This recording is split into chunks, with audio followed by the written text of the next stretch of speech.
Other diplomats have also been paying tribute. The former president of the UN General Assembly, Vuk Jeremić, said it was an enormous privilege to work with Vitaly Churkin, and diplomatic missions including Japan, Indonesia and Costa Rica have also expressed their condolences to his family.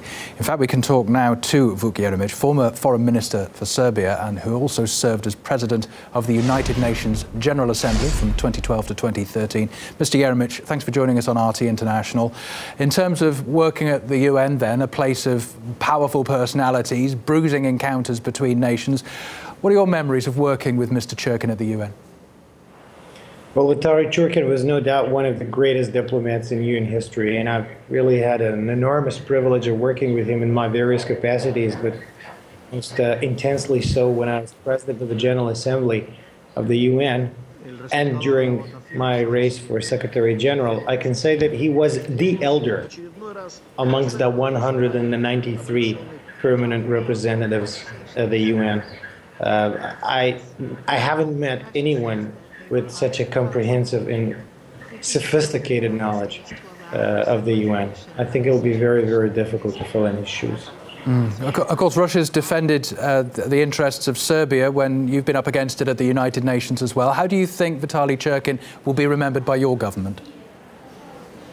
Well, he will be remembered very fondly by both my government and my people.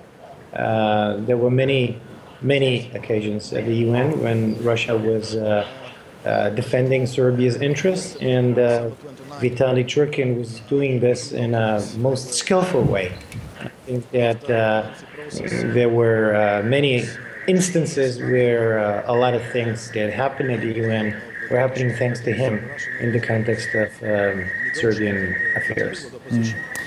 Among the tributes that have been coming in to Vitaly Churkin, we saw from the UN headquarters earlier on the clear shock among diplomats there, but quite movingly, really, people like former US envoy Samantha Power, who over the years, when we've been reporting on their exchanges, they've been fierce towards each other, but she says he did his best to overcome US-Russia differences on their particular rows. What do you make of her words? What kind of impact did he bring to US-Russia relations, do you think?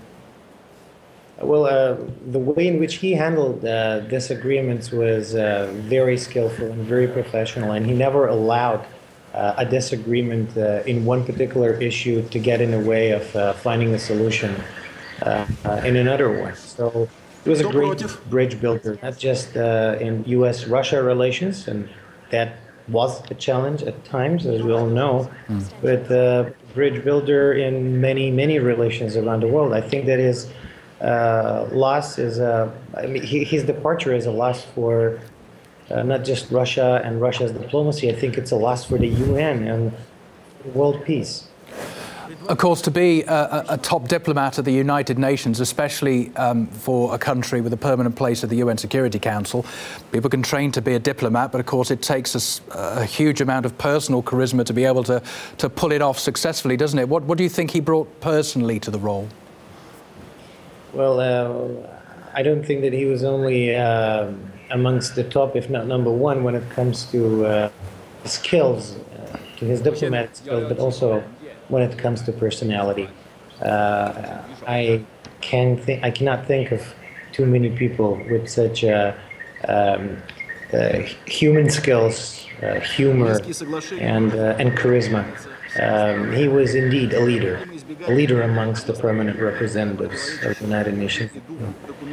Well, I really appreciate you sharing your memories with us, Vuk Jeremić, Serbia's former foreign affairs minister and also former president of the UN General Assembly. Thanks for joining us on RT.